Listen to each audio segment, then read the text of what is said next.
Hello good morning. బాగున్నారా? మీరందరూ బాగుండాలి, అందులో నేను ఉండాలి. రాగి అట్టు మేము చిన్నగా ఉన్నప్పుడు మా నానమ్మలు అమ్మమ్మలు కంపల్సరిగా చేసుకునే రాగి అట్టు. అప్పుడు బియ్యం ఎక్కువ పండేవి కావు, అందుకని అందరు ఎక్కువగా ఈ రాగులు, జొన్నలు, అరికెలు, సామలు, కొర్రలు ఇట్లాంటి చిరుధాన్యాలే తినేవాళ్ళు.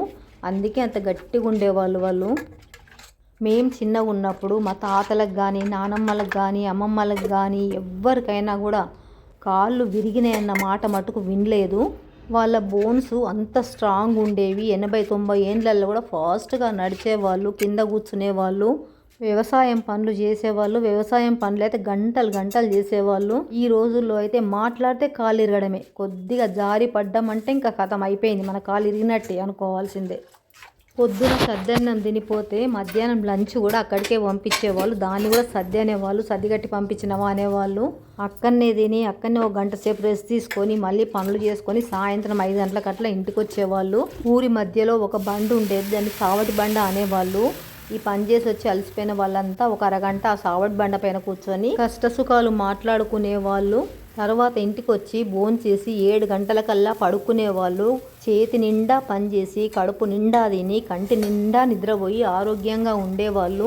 ఆ రోజుల్లో కరెంట్ ఉండేది కాదు. వెలుతురు కోసము కందీళ్ళు ఎక్కలు పెట్టుకునేవాళ్ళు. పెద్ద ల్యాంపును కందీలు అనేవాళ్ళు, చిన్న దీపాన్ని ఎక్కలు అనేవాళ్ళు.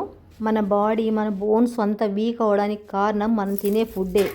మంచి ఫుడ్ వదిలేసి మనం ఇంతసేపు పిజ్జాలు, బర్గర్లు, ప్రాసెస్ ఫుడ్ ఇవే తింటున్నాం కాబట్టి మన ఎముకల్లో అస్సలు బలం లేకుండా అయిపోయింది.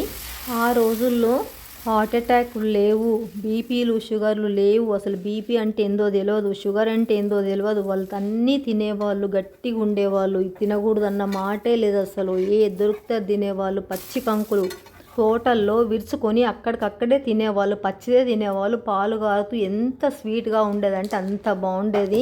ఆ రోజులు మళ్ళీ రావు, ఆ ఫుడ్ మళ్ళీ దొరకదు. ఈ పనికిమాల ఫుడ్ తిని 120 ఏండ్లు బతకాల్సిన కలియుగ మానవుడు 60 ఏండ్లు 70 ఏండ్లు బతకడమే గగనమైపోయింది. మగపిల్లలకైతే 40 నుంచి 50 ఏండ్ల పీరియడ్ చాలా గడ్డు కాలము. ఆ పీరియడ్ దాటితే మటుకు వాళ్ళకి ఇంకా డోహా ఉండదు. ఆ టైంలో చాలా కేర్ఫుల్గా ఉండాల్సి వస్తుంది మగపిల్లలు. ఇప్పటికైనా కూడా అమ్మలందరూ కళ్ళు తెరిచి టైం లేదని, అలసిపోయినామని ఏదో ఒకటి కొనుక్కొచ్చుకొని పెడతాం పిల్లలకు అని అనకుండా, కొద్దిగా టైం అయినా సరే పిల్లలకి ఇంట్లోనే ఏదో ఒక హెల్తీ ఫుడ్ చేసి పెట్టండి, వాళ్ళ ఆరోగ్యాలు కాపాడండి. తప్పకుండా ఇవి ఫాలో అవ్వండి, మీ పెద్దవాళ్ళు కూడా చెప్పే ఉంటారు. వీడియో నచ్చితే లైక్ చేసి, సబ్స్క్రైబ్ చేసి, బెల్ కొట్టి ఆల్ ఆప్షన్ పైన క్లిక్ చేయండి. వీడియో మొత్తం చూసినందుకు థ్యాంక్ యూ వెరీ మచ్.